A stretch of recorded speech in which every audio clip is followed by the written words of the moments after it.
सामाजिक कुरीतियां और आजादी में बहुत अंतर है, लेकिन कुछ हमारे शिक्षित वर्ग इसको मिश्रित कर रहे हैं और यह समझाने की कोशिश कर रहे हैं कि समाज में व्याप्त भ्रष्टाचार और समाज में व्याप्त दुराचार इस कदर बढ़ गया है कि हमें अपनी आजादी में ही अपनी सांसों को लेने में तकलीफ हो रही है।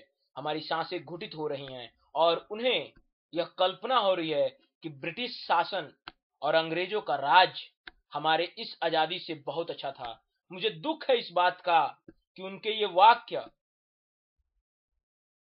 जो उन्होंने कहे हैं और उन्होंने ऐसा बोला है कि इस वातावरण को देखकर हमारे स्वतंत्रता सेनानियों की आत्माएं स्वर्ग में रो रही होंगी। नहीं, मैं इससे असहमति रखता हूं। मुझे लगता है कि स्वतंत्रता सेनानियों की आत्माएं इस बात से रो रही होंगी कि आज उनके जो ये भारतवर्ष है इसके निवासी ये सोच रहे हैं कि अंग्रेजों का शासनकाल अच्छा था।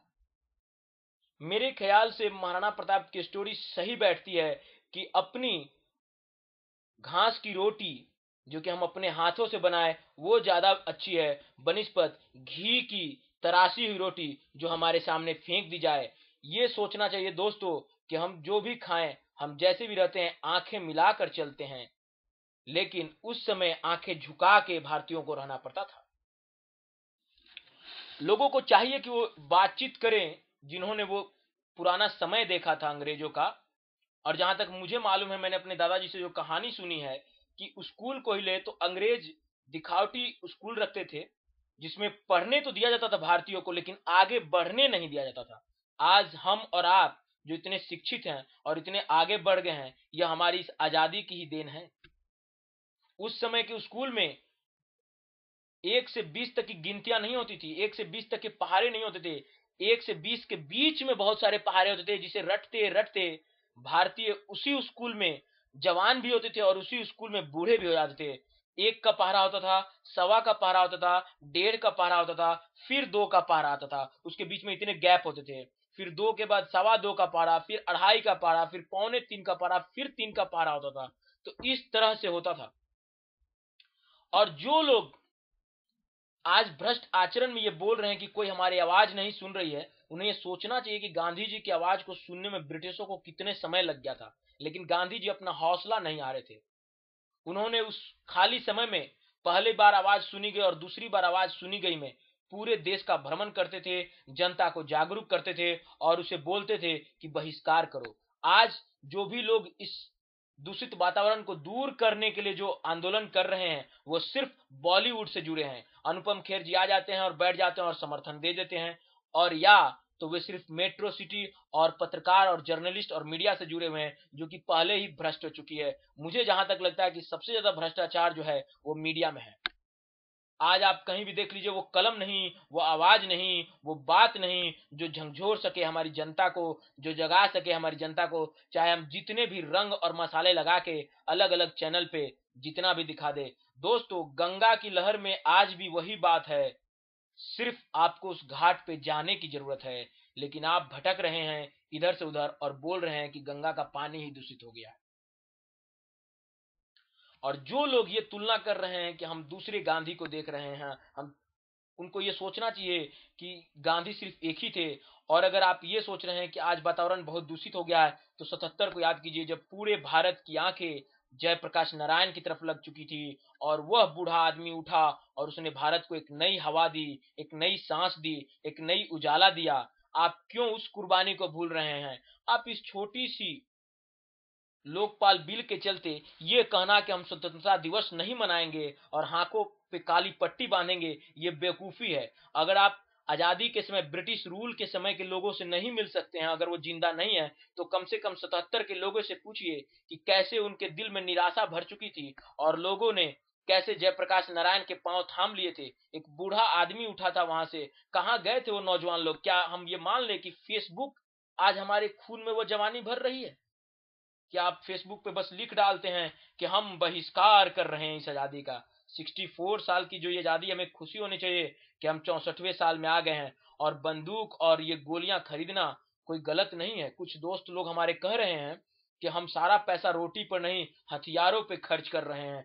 हम हथियारों पे खर्च कर रहे हैं कि हमें अपने दुश्मनों से लड़ना है।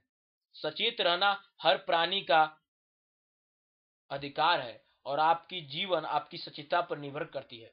अगर आप सचेत नहीं रहिएगा तो दूसरा प्राणी आप किस कदर हैं इससे उसको कोई मतलब नहीं है। आज तिब्बत की जो स्थिति है उसकी हिस्ट्री पढ़ के देखा जाए कि तिब्बत ऐसा क्यों हुआ। दलाई लामा कभी माने ही नहीं, वो बोले हम अहिंसक हैं और हम अहिंसा के पुजारी हैं। चाइना नहीं माना उस चीज को ना। इसलिए अपनी आजादी को बनाए रखने के लिए हमें जरूरी है कि हम अपने आजादी के इस दिवस को याद करें। ये सिर्फ आजादी का दिन नहीं है, ये भ्रष्टाचार की बात नहीं, ये हमारे उन पूर्वजों की, उन स्वतंत्रता सेनानियों की याद है। और जिसके लिए वो गाना है कि मतलब आंखों में भर आते हैं आंसू, वो लता मंगेशकर का, मुझे पूरा गीत नहीं याद है। तो वो ये बताता है कि हमारे स्वतंत्रता सेनानियों ने कैसी कैसी आजादी दी। इस जनता की कानों को खोलने के लिए, नजरों को खोलने के लिए भगत सिंह ने वो बम विस्फोट किया था। और मुझे लगता है कि लोगों को स्वतंत्रता दिवस मनाना चाहिए और पुरजोर से मनाना चाहिए और प्रतिज्ञा करना चाहिए कि हम देश के लिए कुछ करेंगे। फेसबुक पे लिखने से कुछ नहीं होगा, फेसबुक पे अपने कमेंट्स देने से कुछ नहीं होगा। और ये कह देना कि मैं आपसे इत्तेफाक नहीं रखता, आप भी मुझसे इत्तेफाक नहीं रखते, हम दोनों सही हैं, तो भाई साहब यही बात है। हमारी गवर्नमेंट भी सही है और जिनको लग रहा है गवर्नमेंट गलत है वो भी सही है। यही तो हमारी आजादी है कि हम एक दूसरे की बात से सहमत ही नहीं होते हैं। और ये हमारी सिर्फ आजादी है, वरना अंग्रेजों के शासन काल में जो हम और आप बैठ के फेसबुक पे लिखते रहते हैं, हंटर की चोट पे वो हमसे कहलवाते कि हम उनसे सहमत है। दोस्तों यही बात है कि आज हम कुछ भी बोल जाते हैं लेकिन कोई हंटर मारने वाला नहीं। इसलिए दिल से शुक्रिया करना चाहिए अपने उन पूर्वजों का जिन्होंने हमें ये आजादी दी, जिन्होंने हमें ये स्वतंत्रता दी, जिन्होंने हमें सांस लेने और बोलने की ये अपनी छूट दी। और हम इतना शिक्षित हुए, हम इतना आगे बढ़े हैं कि लोग आजकल लव मैरिज कर रहे हैं। यह बता रहा है कि हम कितना आगे बढ़ चुके हैं। और सामाजिक कुरीतियों को और हमारे देश की आजादी को अलग अलग रखा जाए तो ठीक है। सामाजिक कुरीतियां तब भी थी जब देश गुलाम था, सामाजिक कुरीतियां तब भी थी जब देश आजाद हुआ, और सामाजिक कुरीतियां आज भी हैं और कल भी रहेंगी। सामाजिक कुरीतियां सती प्रथा थी, विधवा के साथ दुर्व्यवहार था, जिसे दूर किया गया। ईश्वर चंद्र विद्यासागर ने उस समय हौसला नहीं हारा जब उन्होंने विधवा विवाह और सती प्रथा के खिलाफ लड़ाई लड़ी थी। और हम आज एक छोटे से आंदोलन में अपना हौसला हार जा रहे हैं। हम शहरों में भटक रहे हैं दूषित वातावरण में। हमें गांव की तरफ जाना चाहिए, लोगों को जागरूक करना चाहिए। यही तो लोकतंत्र की खासियत है। अगर आपको लगता है कि सामने वाला गलत है तो आप लोकतंत्र को मजबूत कीजिए, आप लोगों को जगाइए, लोगों में विश्वास भरिए। और आज नहीं, कल नहीं, परसों नहीं, एक न एक दिन आपकी सरकार बनेगी। और जयप्रकाश नारायण ने यही किया था।